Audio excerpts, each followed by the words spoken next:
बड़ा स्पष्ट संदेश मुख्यमंत्री जी का पुलिस फोर्स के लिए है, डीजीपी के लिए है, जिला प्रशासन के लिए है, समस्त आईएएस अधिकारियों के लिए है। दंगाइयों के खिलाफ कठोरतम कार्रवाई होनी है। कोई निर्दोष फंसे नहीं, बट जो भी आरोपी है वो बचने ना पाए। यही कार्रवाइयां हमने अब बरेली में देख रहे हैं। इसके बड़े दूरगामी परिणाम होंगे। मुझे नहीं लगता कि दंगाई आसानी से भविष्य में भी सिर उठा पाएंगे। सर, एनसीआरबी की रिपोर्ट में एक बड़ा खुलासा हुआ है और ये बहुत बेहतर कदम है। 2023 का जो रिपोर्ट आई है एनसीआरबी की, उसके अकॉर्डिंग देखा गया है कि यूपी में जहां पे कई पहले काफी बड़े तादाद में बड़ी संख्या में दंगों की रिपोर्ट दर्ज हुई है, वहीं अब ये देखा जा रहा है कि अभी तक कोई भी 2023 में दंगा नहीं हुआ, कोई भी सांप्रदायिक या धार्मिक उन्माद नहीं फैला है। तो एक बड़ी उपलब्धि है। कैसे देखते हैं, क्या कहेंगे इसको लेकर? नहीं, इसको मैं बहुत बड़ी उपलब्धि मानता हूं। प्रदेश सरकार की भी, उत्तर प्रदेश पुलिस की भी। सख्त कार्रवाइयां उत्तर प्रदेश पुलिस ने की हैं।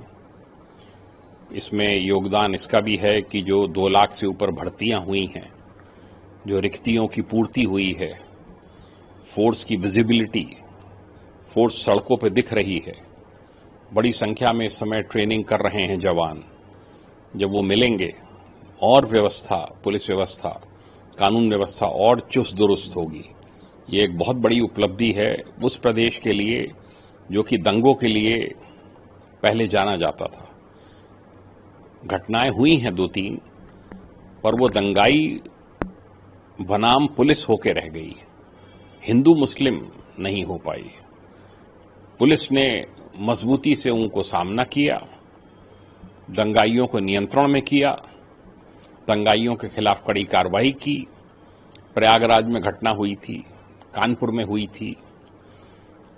बड़ी संख्या में जुम्मे की नमाज के बाद लोग निकल पड़े थे। किसी में शक हुआ था कि पीएफआई, जो अब बैंड हो गई है, कि पीएफआई के द्वारा आयोजित किए गए थे। मुझे पिछला दंगा लखनऊ का याद है, जब सीए एनआरसी का था,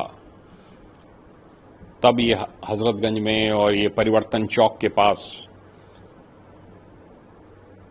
आगजनी, ओबी वैन्स को फूंकना, पुलिसकर्मियों पर पथराव करना, वो घटना हुई थी। उसके बाद से लेजिस्लेशन लाया गया, सरकारी संपत्ति, निजी संपत्ति को नुकसान पहुंचाने वालों से उसकी वसूली होगी।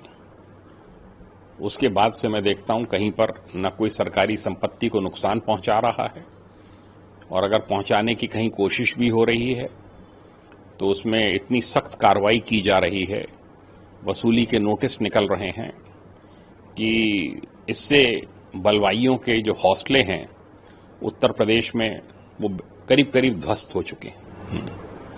इससे पहले की, क्योंकि आपने लंबे वक्त तक यूपी का भी कार्यभार संभाला है, तमाम तरह की आपने चीजें देखी हैं, आपको क्या लगता है ये फोर्स और प्रशासन दोनों का एक बेहतरीन कॉम्बिनेशन है, जिस वजह से चीजें, क्योंकि एक वक्त था पहले जब दंगों के लिए, जैसे कि आपने बताया कि दंगों के लिए प्रदेश को जाना जाता था। देखिए, मैं तो लखनऊ कई साल पोस्टेड रहा, आईजी जोन था लखनऊ। शिया सुन्नी होते थे। अब आपको कोई शिया सुन्नी, कोई सुगबुगाहट भी नहीं सुनने में मिल रही होगी। सब शांतिपूर्वक अपने अपने त्योहार मना रहे हैं। शिया भाई अपने त्योहार मना रहे हैं, सुन्नी अपने मना रहे हैं। पहले बड़ा तनाव रहता था। मैं बतौर आईजी जोन खुद पुराने लखनऊ में मौजूद रहता था कि भाई दंगा कहीं पे दंगा फसाद ना हो जाए। अब ऐसी कोई परिस्थितियां नहीं हैं। बड़ा स्पष्ट संदेश मुख्यमंत्री जी का पुलिस फोर्स के लिए है, डीजीपी के लिए है, जिला प्रशासन के लिए है, समस्त आईएएस अधिकारियों के लिए है कि दंगाइयों के खिलाफ कठोरतम कार्रवाई होनी है। कोई निर्दोष फंसे नहीं, बट जो भी आरोपी है वो बचने ना पाए। तो यही कार्रवाइयां हमने अब बरेली में देख रहे हैं। इसके बड़े दूरगामी परिणाम होंगे। मुझे नहीं लगता कि दंगाई आसानी से भविष्य में भी सिर उठा पाएंगे। 2017 के बाद से दंगों का नामो निशान नहीं है। अगर आपको प्रदेश में इन्वेस्टमेंट चाहिए, बाहर के उद्योगपति आए यहां पर अरबों का इन्वेस्टमेंट करें, तो शांति व्यवस्था उसकी पहली शर्त है। कानून व्यवस्था बनी रहनी चाहिए, अपराध कम से कम होने चाहिए, तभी बाहर के उद्योगपति ये जोखिम उठाएंगे कि आपके प्रदेश में इन्वेस्टमेंट करें। अगर गुंडागर्दी होगी, लूटपाट होगी, सांप्रदायिक दंगे होंगे, कर्फ्यू लगा रहेगा, तो कोई आपके प्रदेश में नहीं आएगा।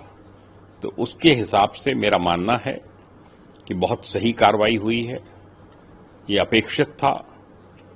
और पुलिस बल, जिला प्रशासन, जो बाकी एजेंसीज हैं, नगर निगम, डेवलपमेंट अथॉरिटी, जिला पंचायत, सब मिलकर कार्रवाइयां कर रहे हैं। अब की आपने देखा होगा बरेली में 1 करोड़ 12 लाख रुपए की वसूली चीफ इंजीनियर ने हाइडल के, यूपीपीसीएल के निकाली है। वहां पे बिना मीटर कनेक्शन लिए हुए 250-300 ईवी रिक्शा की चार्जिंग होती थी। तो इस सब से जब एक संदेश जाता है कि अगर आप दंगा करेंगे, अगर आप कानून व्यवस्था को हाथ में लेंगे, तो फिर आप को बचाने वाला आका कोई नहीं मिलेगा। और वही हो रहा है। निरंतर कार्रवाई बरेली में जारी है और जितने इसके सरगना थे सब जेल में पड़े हैं। सबकी शनाख्त हो रही है। एक की ड्रोन से वीडियो फुटेज हैं उनको देखकर, और एक एक करके वो गिरफ्तार किए जा रहे हैं। एक आखिरी सवाल है सर, क्या आपको लगता है कि ये जो पहले के वक्त में इतने ज्यादा दंगे होते थे, क्या ये गवर्नमेंट का फेलियर था या वो इन चीजों पे उतना फोकस नहीं थी? नहीं, गवर्नमेंट का फेलियर मैं उतना नहीं मानता हूं। एक नीति रही है तुष्टीकरण की, उसके तहत जब कार्रवाई होती है, मेरा ये मानना है कि बलवाई है, चाहे वो हिंदू हो चाहे वो मुस्लिम हो, जो दंगा फसाद करे उसके खिलाफ उसको कठोर दंड मिलना चाहिए, उसके खिलाफ कठोर कार्रवाई होनी चाहिए। ये संदेश यूपी गवर्नमेंट ने दिया है कि ना माफिया पनपने देंगे। माफिया भी दंगे कराते थे प्रदेश में अपना वर्चस्व बनाए रखने के लिए, अपनी नेतागिरी चमकाने के लिए। आज की तारीख में आप देखेंगे कि कहीं किसी माफिया का कोई नामो निशान नहीं है। जो संगठित अपराध वो करते थे, धमकियां दिया करते थे, गोलीबारी करते थे, पॉलिटिशियंस के ऊपर गोलियां चली हैं, तो ये सब चीजें बंद हैं। उसके बंद होने का कारण यही है कि पुलिस को बिल्कुल स्पष्ट निर्देश हैं और सीएम ऑफिस से, डीजीपी ऑफिस से, प्रिंसिपल सेक्रेटरी होम के ऑफिस से, सबसे ये मतलब एक मॉनिटरिंग हो रही है कि कहीं कोई घटना ऐसी तो नहीं है जिसमें कि पुलिस ने कार्रवाई नहीं की है या कम कार्रवाई की है। इसी का कारण है कि इस समय पुलिस का मनोबल बढ़ा हुआ है, प्रशासन का बढ़ा हुआ है। सारी एजेंसीज मिलकर कोऑर्डिनेटेड एक्शन ले रही हैं। पहले केवल पुलिस और एडमिनिस्ट्रेशन ही एक्शन लेते थे, अब डेवलपमेंट अथॉरिटी हैं, नगर निगम हैं, क्योंकि उन्हीं की जमीनों पे अतिक्रमण करके उन्हीं की बिजली विभाग की चोरी है। बिजली विभाग को घुसने नहीं देते थे कुछ मोहल्लों में, वहां पे चोरियां पकड़ी जा रही हैं। तो ये प्रदेश के लिए अच्छा है। एक दंगाइयों को नसीहत है कि अगर आपने भी कभी इस प्रकार के दंगा करने की हिमाकत भविष्य में की, तो यही अंजाम आपका भी होने जा रहा है।